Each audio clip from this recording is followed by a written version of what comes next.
Hey guys, Insomnia here looking at patch 1.30, and if you look at the new hero there, he looks super tough. Looks like he has an Ice Dragon. Kind of reminds me a little bit of Ice Chimera. His name is Khazard the Frozen Terror.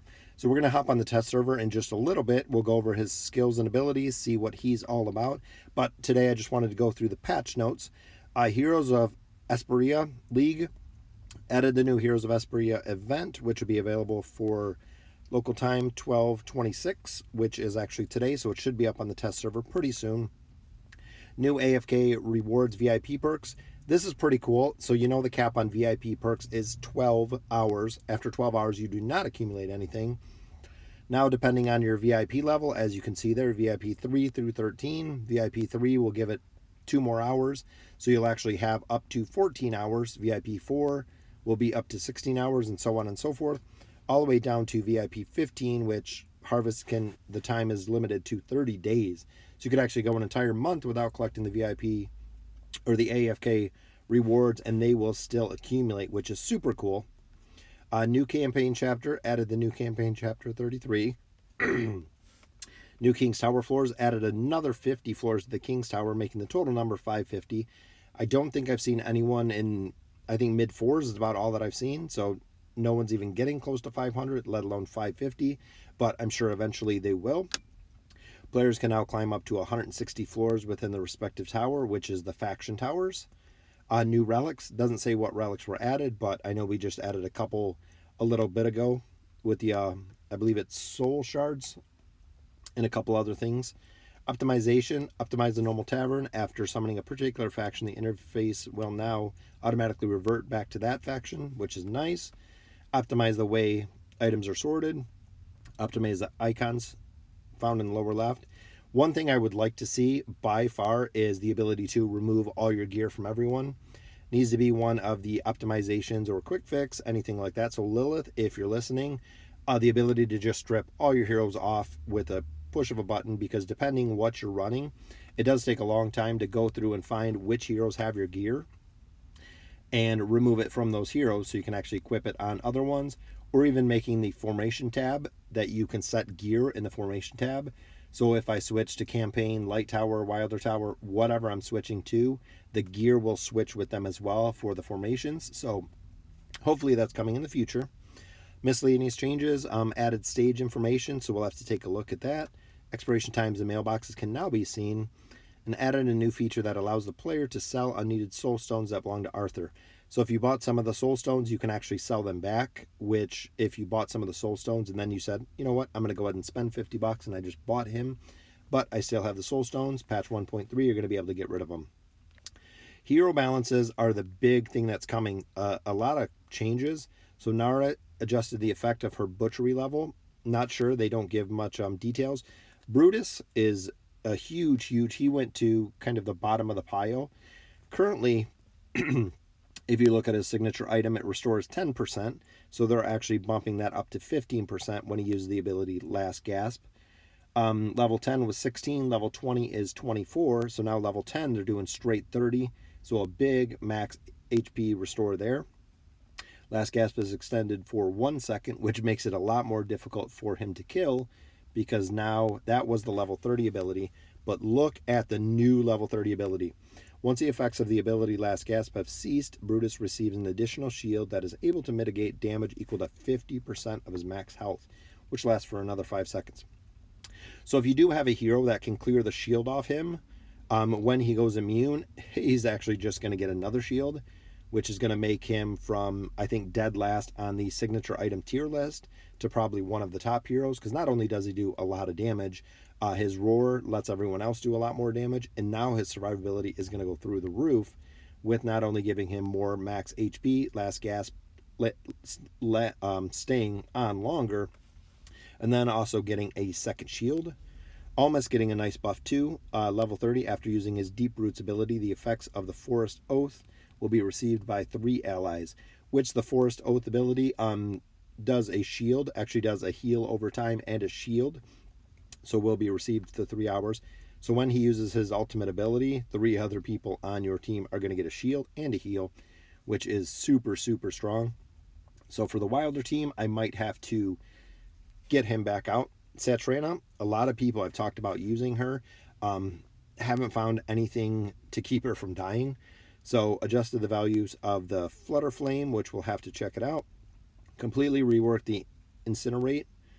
So I'm not sure. Most of the time when she put her dots onto a hero, they wouldn't do anything with her Fire Seeds. So the Fire Seeds would actually sit there until she died, which, as you've seen through a lot of my videos, she died super quick because she just runs into melee range and they just destroy her.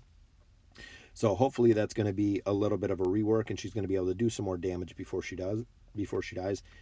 Lorzen, I'm a little bit concerned about. Fixed an issue causing the damage of Inner Sight to greatly exceed the damage stated. So I think this is going to be a nerf for using Lorzen on the bosses.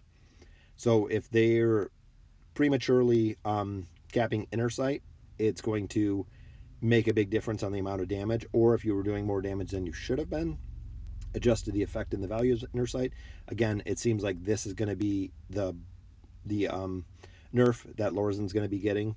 Optimize the order of his abilities. They changed up his abilities, how they're being used too. So Lorzen, very sad to see. I know most people didn't use him for very much, short of possibly some PvP or the guild bosses, but we'll have to see how big those changes are. Zolrath, never really used. Sorry, still trying to get over my cold. Fixed an issue that would sometimes cause the ability Deja Vu to be incorrectly triggered, which definitely a nice fix. Our two Leilana and Elijah optimize the animation, which doesn't make a big difference. Chimera, same, just kind of an animation visual effect. Titus fixed a bug that was preventing Titus from receiving allied buffs, which might have been the reason why he's dying super fast, just like some of the other heroes do. Fixed a movement anomaly that would occur when an enemy became untargetable, but still targetable by Titus's Savage ability. So they're just doing a little bit of fixes there. Morel, she's very, very tough when you're fighting her Ascended, especially, I believe I'm on 2530 something. She does super damage. As soon as the Fire Phoenix goes off, she kills my entire team. Gwyneth, again, some just visual effects there. Falks fixed an issue causing the ability Confine to throw the enemy out of the coffin, even though they didn't confine it. Confine can be dodged, which I've seen a lot of times, especially when I'm trying to confine Thane and a couple other ones, which he is next. Fixed an issue that caused Thane to receive damage from certain abilities when he was in untargetable state. That's probably the big reason with him why he dies so often. Every time I've used him from my main account to my Lightbearer account, he always dies, even when he still takes magic damage when he's using his ability that makes him untargetable. So this is actually going to be the fix for it. Kelthar fixed an issue that was preventing the ability Ethereal Resurgence from being triggered correctly. Rosline fixed an issue that would prevent Rosline from initiating attack when returning back from the edge of the battlefield, which that's going to be a big fix. Namora is going to be another one that is getting a kind of a buff. Optimize the description for the ability Beguile, but it hasn't changed. And when you look at her Beguile ability, the ability will now interrupt enemies that are currently in the middle of using their ultimate abilities. So I'm not sure if that's going to go ahead and stop them from using it. For instance, when Chimera casts and then you get dots and dots and dots. And I'm not sure also if Namora is going to take priority to heroes that are casting their ultimate ability, that she can actually stop them. But not only with her charm ability, which is Beguile, being able to interrupt the ultimate abilities are going to be huge. I mean, that's going to be putting Namora in almost every team. Not only does she have super strong heals with her ultimate ability, her signature item is pretty good with the healing ability. And now if she can interrupt enemies that are using their ultimates, super, super solid. Hendrik fixed the ability Sacrificial Shield that wasn't protecting its intended target, which I've seen that a couple times. He'll just hop to somebody that already has health.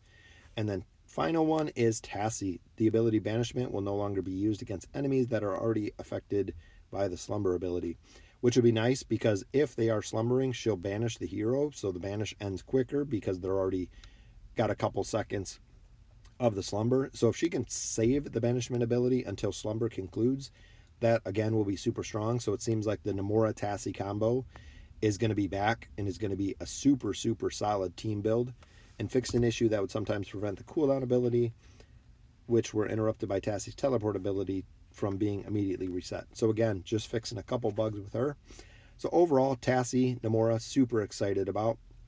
Thane, I would like to start using because now they're going to actually help out his ability. Titus is going to be interesting to see. Lorzen, I'm worried about how much they're nerfing him and if it's going to be worth it to use him anymore. Satrana, one that I don't use. Almas is going to be super strong. Brutus getting a complete rework. I'm going to be interested to see where he lands in the tier list, and now where he lands on the signature item tier list. That is a complete rework of a signature item, and it is going to be super strong, giving him a 50% of his maximum health. Because you got to figure, even at my level, I believe I'm at 281. He has about 1.5 million hit points. I know they do more damage, but if you're talking a 50% shield, doing 750,000 in a shield will be huge, especially for him to be main tanking. So overall, let me know in the comments what you guys think of the patch, what you're most excited for. How do you think that the buffs or the nerfs are going to help the game? And I'm super excited about the AFK rewards for the VIP perks. And I can't wait to look at Khazard, the Frozen Terror. Like I said, it looks like he's all iced over there and has an ice dragon, which is super cool. He reminds me of Azazel from the Hyperion. So he's going to be joining the cast, which I believe that might give us almost enough to make a full team for the faction bonuses with them, because I think we only have 3 of them. I believe this is the 4th one that we're going to have. So yes, that is the 4th one that we're adding. So once we get our 5th, we'll be able to do the full faction bonus with the 5 Hyperion heroes. But again, let me know in the comments what you guys think, and as always, thank you for watching.